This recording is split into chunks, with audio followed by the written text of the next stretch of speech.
नमस्कार, आप देख रहे हैं अमर उजाला डॉट कॉम। आज हम पहुँचे हैं एक ऐसी सरजमी पर जहां एक किसान के बेटे ने यूपीएससी परीक्षा पास कर 74वीं रैंक हासिल की है। उसने एक किसान ही परिवार का नाम रोशन नहीं किया, बल्कि इस मेरठ ज़िले को एक नई पहचान, जो गांव कभी अन्नू रानी के नाम से फेमस हुआ था, उस गांव को आज एक नया सम्मान दिलाने का जो काम किया है, वह नाम है हर्ष नेहरा, जिसने यूपीएससी में 74वीं रैंक हासिल की और अपने उस माता पिता के आशीर्वाद के साथ सफलता की एक नई कहानी लिखी। सबसे पहले तो मैं अमर उजाला की तरफ से आपका स्वागत करता हूं, बधाई देता हूं। धन्यवाद धन्यवाद। हर जी, ये बताइए, आपकी इस किसान परिवार से जब आप निकले इस नई यात्रा के लिए, तो आपके परिवार ने किस तरह आपका सहयोग किया? मेरे परिवार ने पूरी तरह बचपन से लेकर अभी तक मेरा सहयोग किया, कभी किसी तरीके का दबाव नहीं डाला।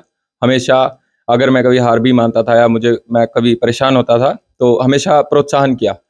और जब मेरे पिछले पहले अटेम्प्ट में मेरा सिलेक्शन नहीं हुआ, तब मेरे परिवार ने ही कहा कि एक बार और अच्छे से मेहनत करके दो और ज़रूर होगा। तो मेरे परिवार का ही पूरा साथ है और उन्हीं की वजह से आज मैं ये कर पाया हूँ।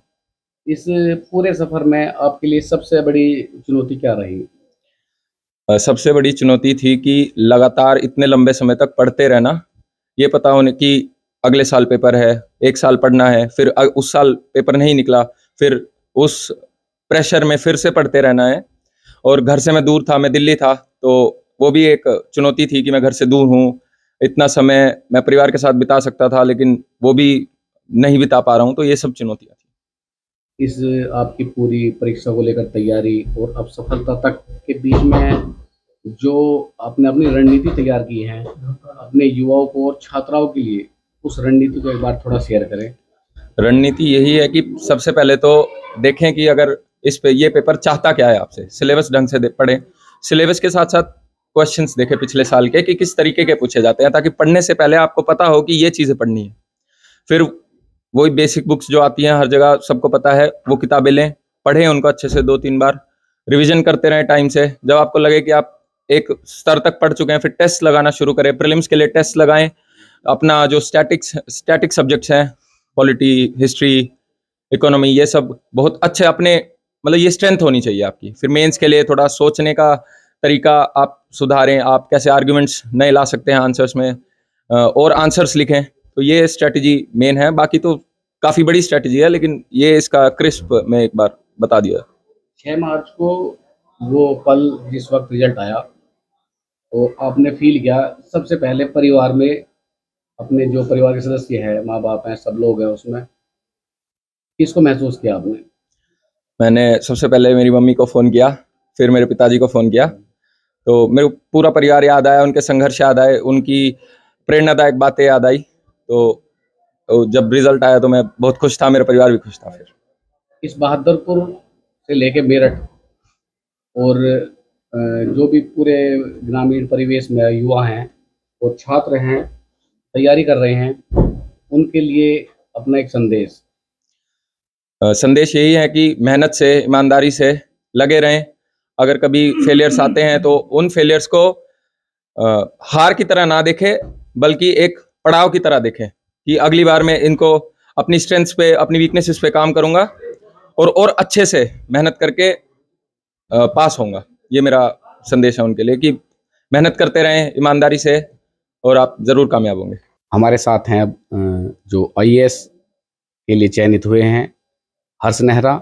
उनकी माताजी, जो इस संघर्ष में हमेशा अपनी ममता के साथ उनको रखा है, अनीता देवी, वो बताएंगी अपने बेटे के लिए उन्होंने इस संघर्ष में क्या कुछ किया है।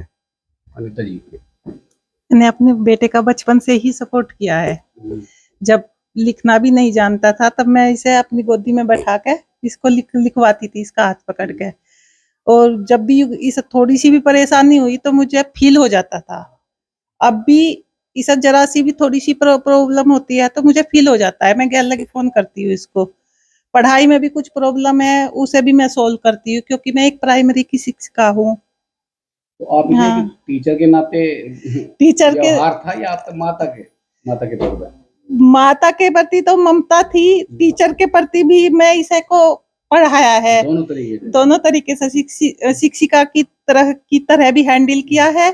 तब मैं कठोर रही हूँ, और माता की तो मुझे पता ही चल जाता था कि इसके बुखार है तो मुझे भी बुखार हो जाता था। यही हमारा दोनों का यही संबंध हुआ रहा आज तक का। इस संघर्ष में जब दूर रहा बेटा और आज इस सफलता को लेकर आपके कदमों में लेकर आए हैं, तो कैसा महसूस किया आपने? बस मैं तो 24 घंटे से भूलू ही नहीं थी, हमेशा याद रहता था। 4-5 पता नहीं कितनी बार फोन करती थी, कभी कभी उठाता भी नहीं था। यूं एक बार ही 24 घंटे में एक बार इसने मेरा कॉल उठाई है, तो मैं बहुत परेशान हो जाती थी। जब ये 24 घंटे में भी कॉल नहीं उठा था, कभी कभी जैसे कि पढ़ रहा है, पढ़ने के बाद फिर सो जाता था, तो मैं खुद ही परेशान हो जाती थी। फिर इसे मैं समझाती थी बहुत अच्छी तरह से, बेटे परेशान ना हो, अच्छी तरह से बाहर लोगों से मिल, अपने रिश्तेदारों से भी बात कर। इन किताबों में मतलब जितना है, ऐसे तो तू हमें भूल जाएगा। बस आज मुझे बहुत खुशी हो रही है। अजय नेहरा जी, हाँ जी, बेटे की इस उपलब्धि को आप कैसे महसूस कर रहे हैं? बहुत ज़्यादा गौरवान्वित।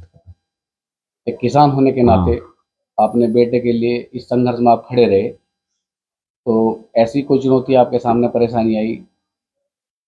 नहीं, कोई परेशानी नहीं आई। किस तरह किसान को अपने बेटे को, अपने बच्चों को लेकर पढ़ाने के लिए मेहनत करनी चाहिए? सपोर्ट करना चाहिए अपने बच्चे को, जैसे बच्चा चाहे वैसा करना चाहिए। हम कभी इसे देखने भी दिल्ली तक भी नहीं पहुँचे, जो ये भी नहीं देखा कि कहाँ है कहाँ नहीं है। बस ना भरोसा कभी था कि मेहनत भरोसा कर रहे अपने हैं। बच्चे पर, सबसे बड़ा भरोसा होता है, और उसका इसने पालन कर दिया अपना। आपके राज्य की खबरें, आपके शहर की खबरें सबसे पहले जानने के लिए देखते रहें अमर उजाला। चैनल को सब्सक्राइब जरूर कर लें और पाएं हर अपडेट।